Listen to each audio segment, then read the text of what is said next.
Nicole is a fitness trainer experiencing menopause. She wants more people to talk about it. It's so taboo when we say we don't feel like sex because of our hormones. People say, you can't say that out loud. Yes, I can, because it's normal. Nora's symptoms were life-changing. I fell so deeply into depression that I stopped leaving the house. Then I stopped getting out of bed.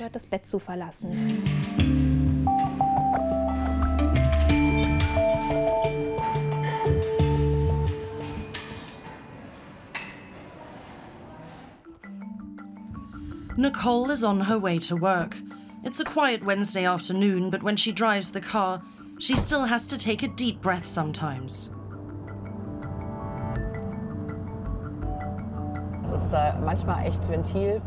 This can be a real outlet for hormone swings, like when people don't signal. That never used to bother me, because I'm a very careful driver. But sometimes it makes my blood boil, and I think, if I could get my hands on you, I'd rip you apart. The 45-year-old fitness trainer started menopause about 1.5 years ago.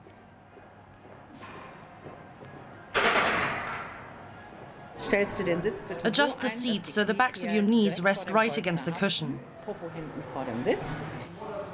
Here, she can clear her head after another hard night. You wake up and feel like you're boiling hot, like you're taking a hot bath. It starts from the feet and moves up around your chest, and then your neck. Your hair is damp and you're soaking in your own sweat. It's not nice.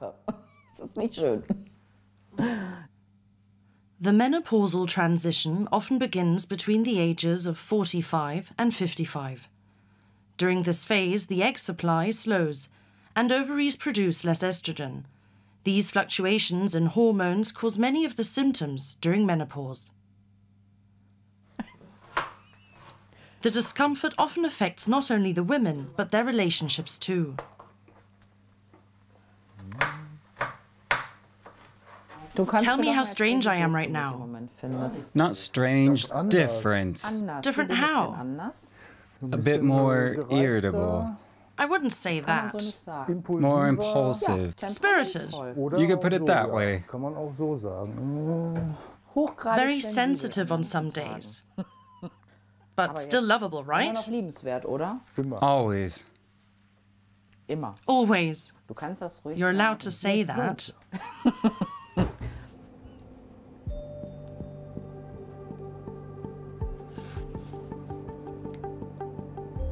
Nora experienced menopause not only very harshly, but also far too early.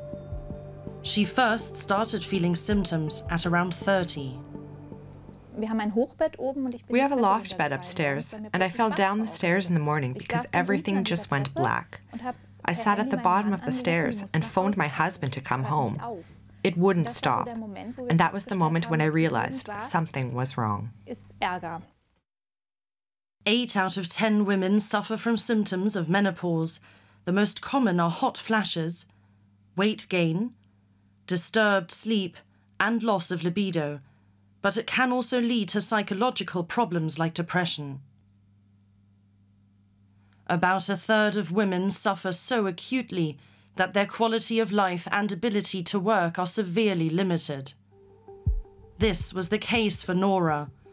For years, the now 42-year-old could not lead a normal life. Sometimes it was really, really bad. I fell so deeply into depression that I stopped leaving the house. Then I stopped getting out of bed. For 3 months, I hardly got out of bed. It was as if I was standing in front of a cupboard full of my feelings, and only the drawers filled with rage and sadness opened. All the other ones were shut. Nora's husband, Jens, too, was overwhelmed by the situation. I never even thought of menopause, not even close. It was completely off the radar for me. This will sound rude, but it was always a condition for older women to me. I tend to blame myself first and thought I'd offended her, said something wrong somehow. They did research and ultimately came up with menopause, but the doctors had trouble with the diagnosis. The gynecologist couldn't diagnose menopause. The GP said, "Okay, we'll do a blood test. You look really bad." And I thought, okay, he's going to help me now. But when I called to ask for the results, his assistant told me they hadn't found anything. And I asked, "What do we do now?" And she said, "What do you mean?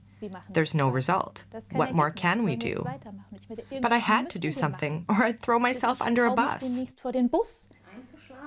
Okay. Here's the gynecologist Konstantin Wagner. The preparation for the subject of menopause is quite poor in college. Of course, you'll learn what menopause is and perimenopause.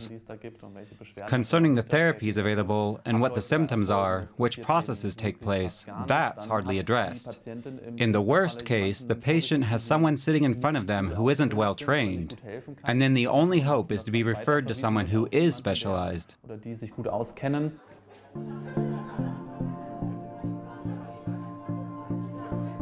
The Berlin health insurance company BKK hosts a workshop day on the subject of menopause. Here, there are open conversations about experiences that are not normally discussed. That wasn't really me flipping out behind the wheel, was it? But it was. I was surprised when I was on vacation that I didn't have hot flashes. I usually carry 10 fans around with me. Susanne Liedtke leads the workshop. Right now, there are 9 million women in Germany between 40 and 55 years old. That's about the time when menopause symptoms can start to appear. The entrepreneur founded the startup Nobody Told Me to educate the public about menopause. She says that continued ignorance would have major economic consequences. Women that are 50 years and older are the fastest growing cohort in the workforce. If we don't know about menopause, we can't support these women so they can work and feel well. If it remains taboo, they'll feel like they have to hide their symptoms. That costs a lot of resources that they could use much better in the workforce. And of course, they would also feel so much better. Many of the women here are relieved to finally be able to talk openly about the topic. I'm sure everyone knows about hot flashes. I remember bumping into a female colleague in the hallway in a t-shirt in deepest winter, and we both exchanged looks because we both knew what was going on. But the fact that there are actually over 30 different symptoms, I find that so interesting. If I can't sleep, I might not think that it has to do with menopause. But if I know that after a certain age it can be, I can approach it differently. Some of the topics and symptoms that we've heard here really still have to do with shame. And I think it's great that this can be relieved a bit, because people say it's normal and they dare to talk about it. So I can talk about incontinence, how I sometimes run home and think, oh no, I can't hold it anymore. Education and exchange are important, but Susanne Liedtke thinks companies should do more. Ideally, we need toilet stalls with sinks, so if I've had an accident from abnormal bleeding, I can change there. Showers would also be great, a few beds somewhere, so that women can lie down at lunchtime if they've had a bad night's sleep. And of course, let them work flexible hours.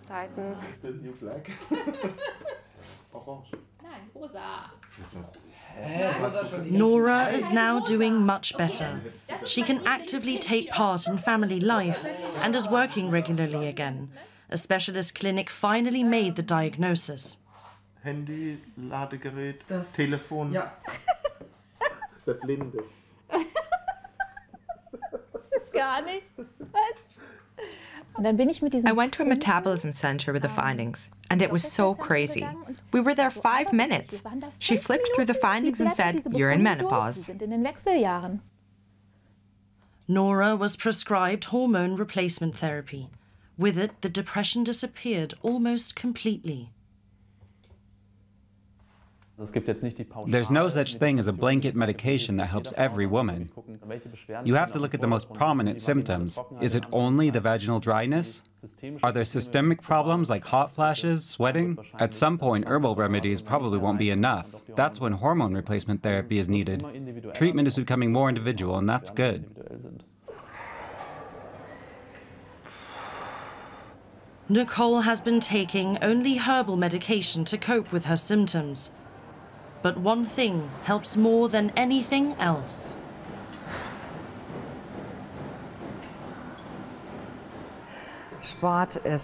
Working out is a great balance, a mental balance, especially during menopause when you notice that you're struggling. Sport is just the right outlet. I can let out this energy, this dissatisfaction with myself. And it makes me happy in the moment, because I don't even think about menopause and hormone fluctuations anymore. Nicole and Nora would like a new approach to the topic of menopause. I think it's a good starting point for us today, in our early to mid-40s, to be more open about it, to encourage the next generation. It's not bad when the body or the hormones change. I would like to see the topic become more prominent in society, for more people to know about it, no matter their gender, because it affects everyone. Almost all women in Germany and worldwide suffer discomfort during menopause. This should no longer remain a taboo, say Nora and Nicole, but should finally be taken seriously.